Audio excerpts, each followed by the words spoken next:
warahmatullahi wabarakatuh. Salam bahagia. Kami, calon guru penggerak Angkatan 10 DKI Jakarta, akan mendemonstrasikan coaching untuk supervisi akademik. Coaching ini terdiri dari supervisor, coach, dan coachee. Saya, Tria Lukmila dari SDN Pondok Labu 12. Saya, Umhani Aprilia dari SMP 68 Jakarta. Saya Nur Fitriani dari SDN Pondok Labu 02. Selamat menyaksikan.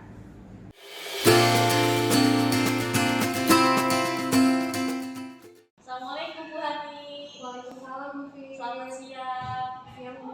Gimana nih kabar Bu Hani? Alhamdulillah baik, Bu. Ibu apa kabar? Alhamdulillah sehat. Ya, jadi gini Bu Hani, sebelum Bu Hani melakukan coaching, ada beberapa pertanyaan yang ingin saya sampaikan ke Bu Hani.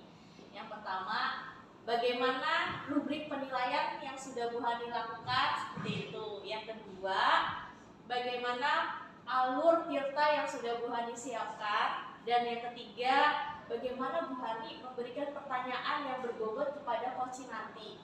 Ya, kemudian ya Bu Hani juga mesti memperhatikan bagaimana coaching tersebut merespon atau menanggapi pertanyaan yang nanti Bu Hani akan sampaikan.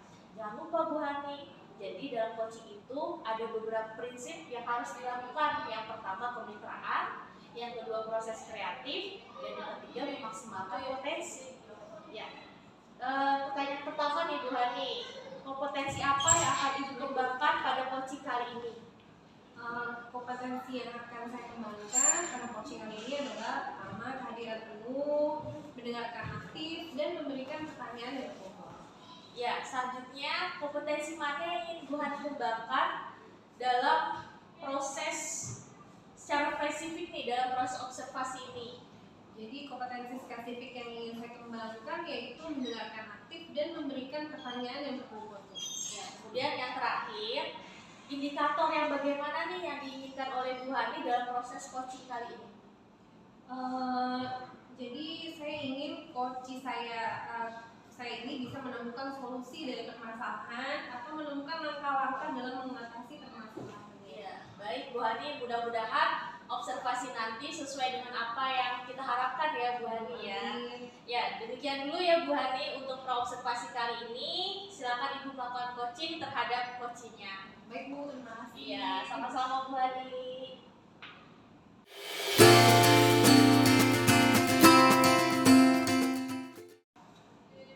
Selamat siang Bu Hani. Siang Bu Tria. Apa kabar Bu Hani hari ini? Alhamdulillah Bu baik. Bu Tria gimana kabarnya? Saya juga baik, tapi ada sesuatu nih Bu yang ingin saya diskusikan dengan Bu Hani. Silakan Bu Tria. Bu Hani ada waktu? Ya. Baik, begini Bu Hani. Jadi ini nih mengenai peserta didik saya di kelas. Peserta didik saya untuk tahun ajaran baru ini ada 2 orang yang berkebutuhan khusus Bu. Nah, menurut hasil psikologis yang diberikan oleh orang tuanya, anak ini termasuk dalam golongan disabilitas intelektual sedang. Nah, saya melihat anak ini sangat pasif di kelasnya. Saya ingin sekali anak ini ikut aktif juga seperti anak-anak pada umumnya Bu. Nah, menurut Bu Tria, hal apa saja yang membuat peserta didik ini berkebutuhan khusus ini kurang aktif di kelas? Iya, kalau saya amati Bu, pertama atas dasar latar belakang peserta didik ini yang memiliki background keluarga yang sangat kurang peduli. Jadi anak ini terlihat pendiam sehingga kurang percaya diri Bu ketika belajar dan aktif berkomunikasi dengan teman-teman yang ada di kelasnya. Jadi lalu untuk kondisi pembelajaran di kelas, kira-kira apa nih yang sudah Bu Tria lakukan untuk mendukung belajar peserta didik yang berkebutuhan khusus ini? Iya Bu, jadi itu karena baru 2 minggu ya kita belajar di tahun ajaran baru ini. Saya pertama menerapkan teman sebaya Bu. Jadi saya pilih dia duduk dengan teman sebaya yang teman dekatnya yang sudah sekelas dari kelas 1 sampai kelas 5, sehingga jika ada sesuatu yang ingin ditanyakan oleh anak ini, dia bisa menanyakan dengan teman dia itu. Begitu Bu. Baik Bu. Sebenarnya yang Bu Hebat sekali Bu Triani ya, dapat memiliki ide untuk menggali siapa teman yang akrab dengan peserta didik tersebut. Selain itu, apakah Bu Triani memiliki metode atau media khusus nih dalam mengajar peserta didik yang berkebutuhan khusus ini? Sebetulnya untuk metode khusus belum saya lakukan Bu, tapi saya melakukan dengan cara saya meletakkan dia di tempat duduk yang paling depan Bu. Jadi supaya saya lebih mudah untuk melakukan pengamatan dan monitoring ya untuk anak ini, begitu Bu. Baik Bu, sudah sangat bagus ya Bu Triani memberikan perhatian yang lebih untuk anak ini dengan cara memberikan tempat duduk yang dekat dengan dekat dengan Bu Tria ya. Apakah respon peserta didik tersebut dalam berkomunikasi tetap kurang atau bagaimana? Kalau untuk responnya terlihat baik Bu, tetapi kan semua itu kan tidak cukup ya Bu. Saya terus melakukan komunikasi dengan orang tuanya supaya ada stimulus lanjutan Bu di rumahnya, sehingga apa yang saya berikan di sekolah tidak begitu hilang saja ketika sampai di rumah Bu. Oke Bu Tria, dari percakapan kita tadi tentang kondisi dan apa yang sudah Bu Tria lakukan di kelas ya, menurut Ibu rencana Ibu itu untuk memfasilitasi pembelajaran peserta didik itu gimana? Iya, jadi pertama saya ingin mengaktifkan dia dulu ya Bu untuk lebih banyak aktif, lebih banyak komunikasi. Saya ingin untuk membuat ringkasan materi yang lebih ringan Bu. Jadi nanti untuk anak khusus ini saya bedakan materi yang lebih ringan dibandingkan dengan anak-anak yang pada umumnya. Sehingga walaupun ada keterbatasan, tetapi anak ini masih tetap bisa mengikuti pembelajaran layaknya seperti siswa-siswa lainnya. Begitu Bu Hani. Wah bagus sekali nih ya Bu ya. Saya setuju dengan melakukan materi yang lebih ringan dan ringkas seperti yang Bu Tria lakukan ini atau rencanakan, karena peserta didik saya di SRB juga sangat membutuhkan nih materi yang sesuai dengan kebutuhannya. Kapan-kapan nih ya Bu ya, kira-kira Ibu siap nggak melakukan rencana tersebut? Kalau rencana saya ingin mempersiapkan terlebih dahulu ya Bu, karena ini hal baru untuk saya. Dalam minggu ini saya akan menyiapkan materi-materi yang akan saya berikan ke anak didik saya ini. Nah, siapa yang dapat Ibu libatkan nih dalam persiapan rencana ini? Tentu saja saya tidak bisa sendiri ya Bu, saya membutuhkan bantuan orang lain. Saya membutuhkan bantuan kepala sekolah, bantuan untuk rekan sejawat saya, dan juga yang paling penting adalah orang tua peserta didik saya ini Bu.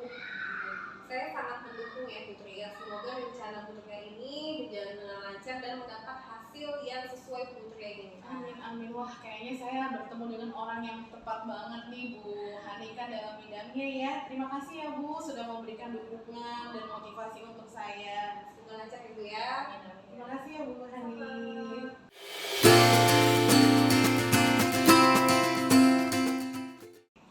Assalamualaikum Bu Hani. Waalaikumsalam Bu Fi. Selamat siang. Siang Bu. Gimana kabarnya nih? Alhamdulillah Bu baik. Iya, tadi saya sudah melihat Bu Hani melakukan coaching ya sama coachingnya. Nah sebelum penutupan nih, saya akan menanyakan beberapa hal nih ke Bu Hani setelah observasi. Ya yang pertama nih, apa saja yang sudah Ibu lakukan pada saat coaching terkait ketercapaian indikator yang diinginkan? Jadi di coaching ini saya sudah melakukan coaching sesuai dengan alur kita, menanyakan tujuan identifikasi, rencana aksi, dan tanggung jawab atau komitmen dari guru yang saya coaching. Sehingga dari alur dan tujuan coaching ini, guru tersebut dapat menceritakan dan menemukan solusi serta potensi dari permasalahan yang ia alami. Iya, tadi juga saya melihat bahwa tadi Bu Hani memberikan pertanyaan-pertanyaan yang berbobot ya kepada Koci, dan Koci pun dengan leluasa menceritakan permasalahan yang terjadi, dan itu menurut saya sangat bagus sekali ya Bu Hani ya. Jadi seperti air mengalir aja seperti arti dari cerita tersebut. Ya, menurut saya nih yang Ibu tadi lakukan sudah sangat baik, dan juga proses alurnya pun sudah sesuai dengan alur Tirta. Dan juga Ibu sudah berusaha menggali dengan beri pertanyaan-pertanyaan Ibu Hani, sehingga Ibu dapat menemukan solusi dari permasalahan yang dialami Koci tadi. Dan coaching yang Ibu lakukan sudah sesuai dengan prinsip-prinsip coaching yang sudah kita lakukan di sebelum observasi ya Bu ya, yang pra observasi. Ya. Kemudian pertanyaan terakhir nih Bu Hani, kompetensi apa yang akan Ibu kembangkan setelah kegiatan dari coaching yang baru saja tadi Ibu lakukan? Kompetensi yang akan saya kembangkan, saya akan mempelajari lebih dalam lagi proses kita sehingga saya dapat melakukan coaching lebih baik lagi Bu. Iya, baik Bu Ani. Ternyata Bu Ani guru yang semangat belajar ya Bu Ani ya. Iya, walaupun sudah melakukan coaching masih mau terus belajar lagi ya Bu Ani ya. Iya, baik Bu Ani. Semoga coaching berikutnya menjadi lebih baik lagi dan ilmu yang Bu Ani punya bisa lebih bermanfaat buat orang banyak ya Bu Ani ya. Ya baik, kita sudahi saja pasca observasi ini. Terima kasih Bu Hani. Ya, sama-sama Ibu. Terima kasih. Sama-sama.